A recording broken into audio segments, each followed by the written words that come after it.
Greetings, African people. Today I feel so shitty, in my mind, in my body. And I just want to come on here and just keep it 100, not to pretend that I'm feeling great when I'm not. Even my voice will give away how bad I feel. I watched the funeral of Jcapri last night, and after I was done watching it, I was saying to my husband, "Why the hell did you make me watch that?" And it's like, I didn't watch it. And I know I couldn't stop you from watching it because once you make up your mind about something, there's no talking you out of it. But when I was done, it was so depressing. It caused me to question my mortality, which is what funerals do. It makes you reflect on your life and, make you see, what's in it that you want to change. I saw a lady show that saw on there, and she got baptized, I think the day before the funeral. That's what death will do to you.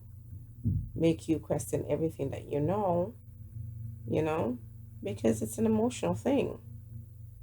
So Lady Saul for some years have been talking about wanting to become a Christian and wanting to go into church and feeling terrible about dancehall. She's the queen of dancehall, but somehow she's harbored these feelings that she's a sinner. She's wicked. She's lived a wicked life. And I don't get that. And I respect her wish to go to church. But a lot of people go to church. A lot of pastors use fear mongering to get individuals to come into the church. I'm sorry if this is what you want to do with your life. That's okay. But don't allow individuals to come to you with these ideas of right and wrong, good and evil. That is nonsense. Nothing is good and nothing is evil. Nothing is right and nothing is wrong. These are terms given to individuals to control you. Because the individuals who tell you that things are right or wrong, they don't practice those things. The pastor tells you, "Thou shalt not steal," and he's a thief. He tells you, sex, and sex seems to be one of those big bad things in the Bible. A person will go and kill somebody, but they won't commit fornication or they won't commit adultery, you know. Meantime, the pastor is in the church screwing the little church sisters. What is good? What is bad? Because if there is a creator and he created all things, then which part is good and which part is evil? And if the person who created evil is good, why would he know to create evil? And for what purpose would we have evil? So somebody goes and kill another person, and we say that is evil. It appears to be evil.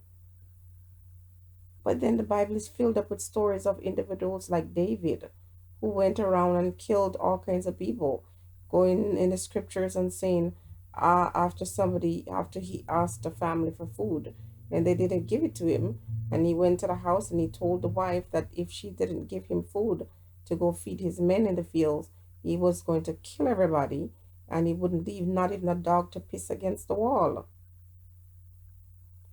And then the scriptures talk about homosexuals. And at the same time, um, see stories in there about how Sodom and Gomorrah was destroyed and all of these people were killed in Sodom and Gomorrah. And here we are in a world and people are still gay.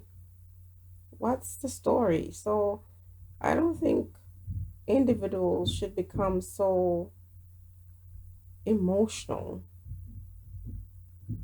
and allow themselves to run into a church and look to a man to guide and teach and lead you, because the church is your body, the temple is your body, and whatever directions you need.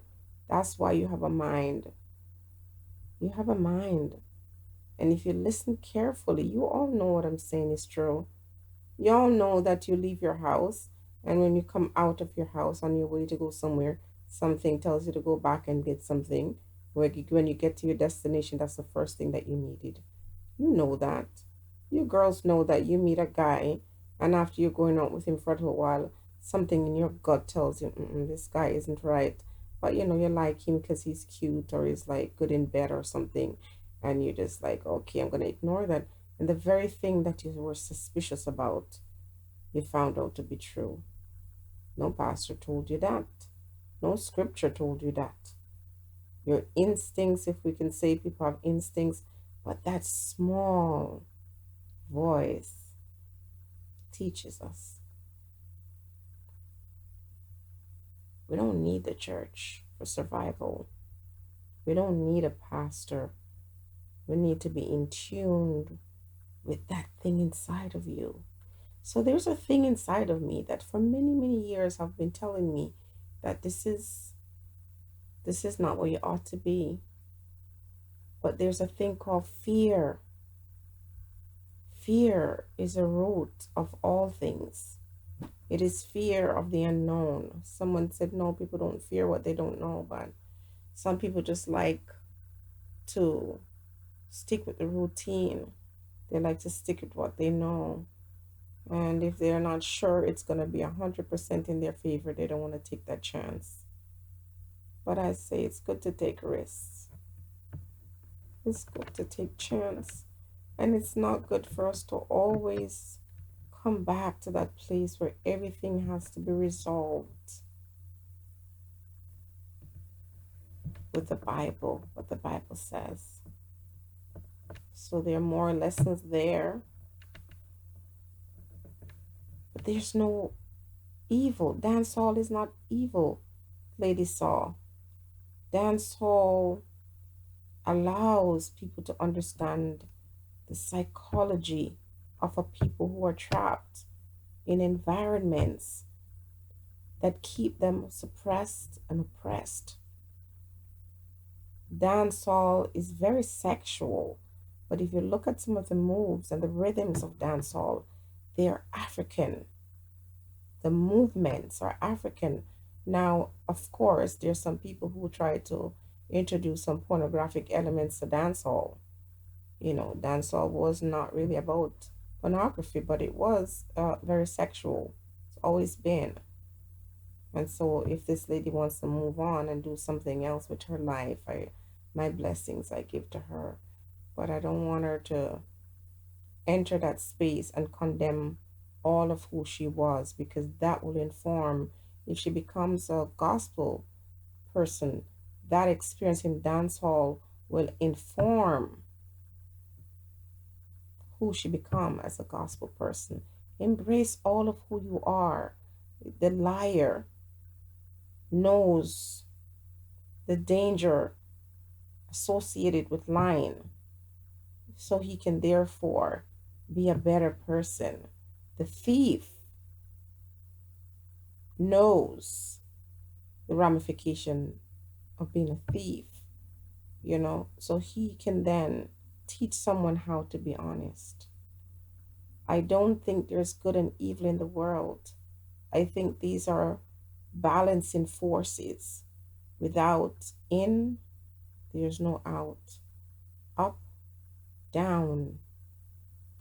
But the idea of right and wrong are socially defined. That's why marijuana for many years was seen as this wretched thing, this awful thing.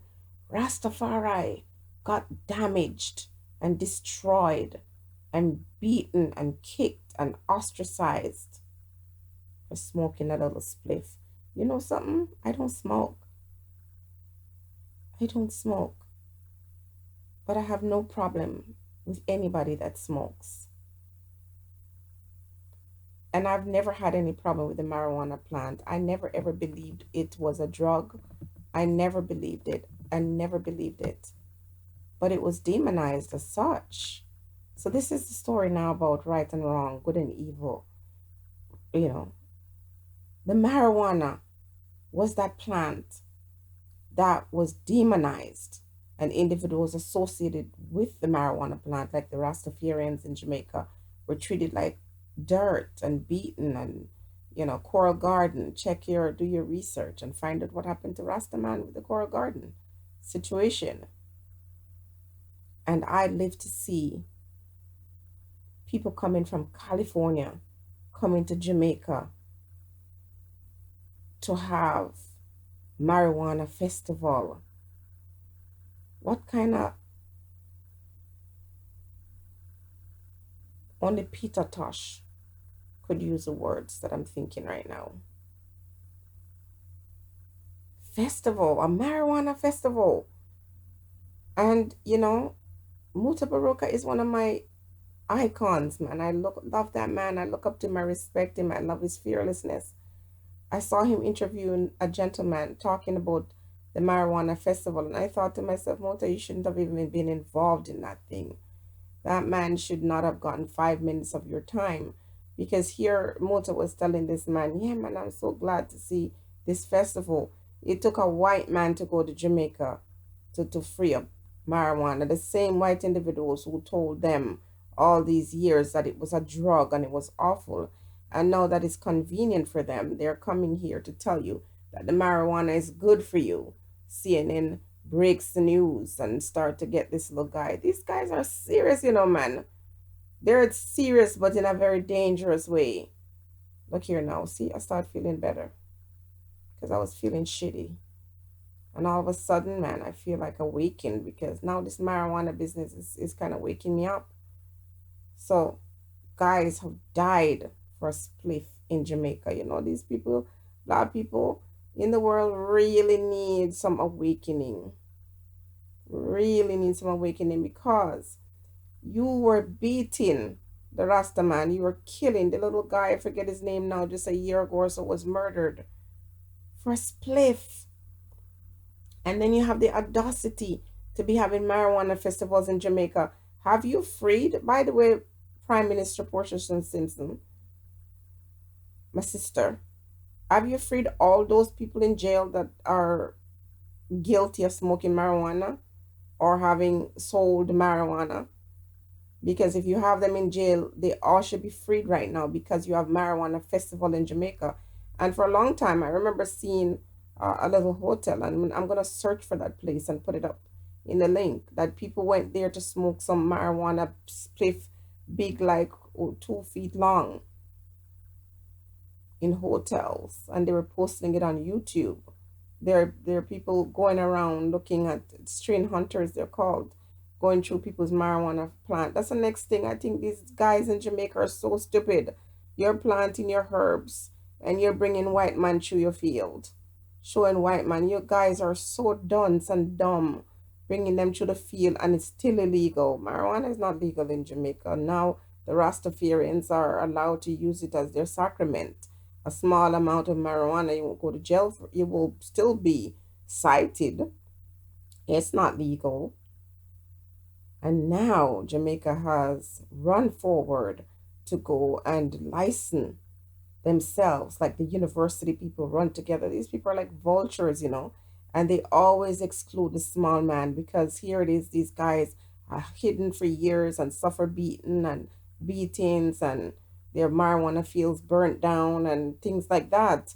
And now that they've opened up the trade, they have excluded the small man from the marijuana trade because they're saying if you want to be licensed, well, you want to be registered and pay this kind of money and be associated to this organization. A bunch of drunk crow cut out the small man again. And now Jamaica is gonna become a place where they send their filthy, messed up seed from Europe and America to go to Jamaica and plant, and it will be a one kind of crop seed. When you plant the seed, you're gonna get one fruit out of it. And the monopolization of the marijuana and the patenting of the marijuana now. Marijuana plant is officially owned by the United States. And the little bongo them in Jamaica who know how to plant marijuana, who are giving lessons about the production of marijuana. They're not going forward and plant. They're gonna plant America for. They're gonna plant marijuana for America. They're gonna be slaves. What's wrong with us? We are slaves in our minds, and we are slaves in our bodies. I'm a slave because right now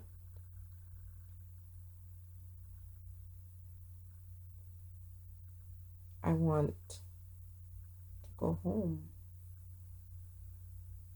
I miss my home.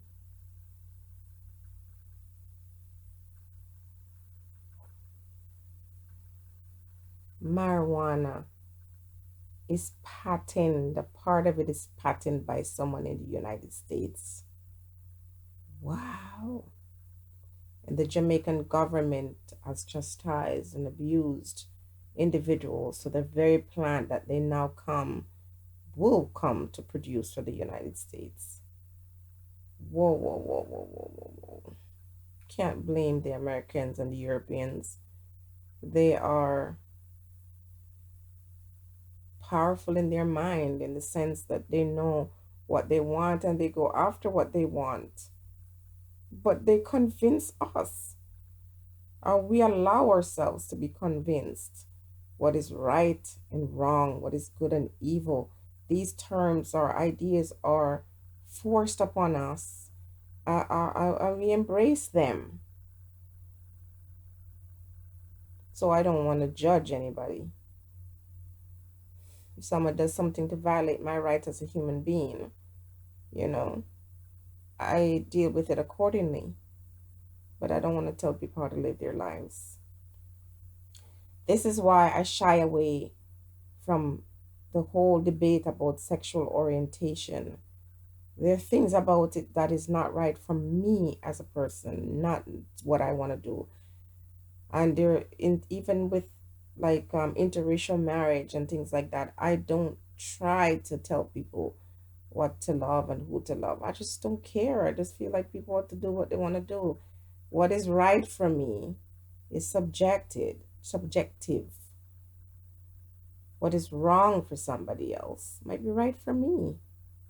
Who the hell are you to come and tell me how to live my life? Because half of the people who dictate these terms to you are the ones who are guilty of taking these things to the extreme.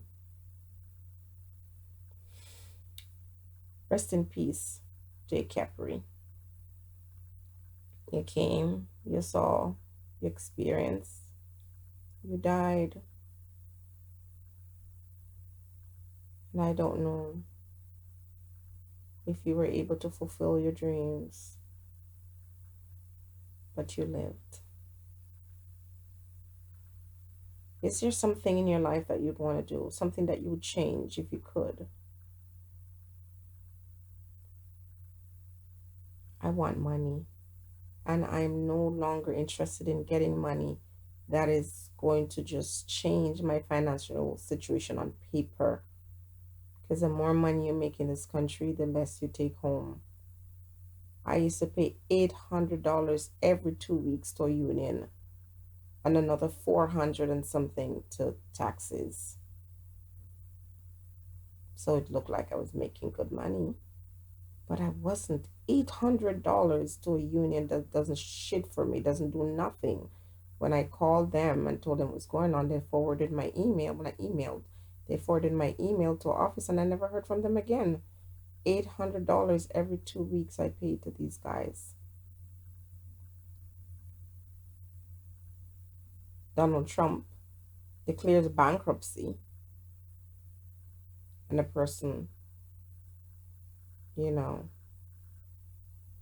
who borrowed money from a bank and can't pay it back is chastised. But a person who's wealthy finds a way how to not pay his creditors. Whoa.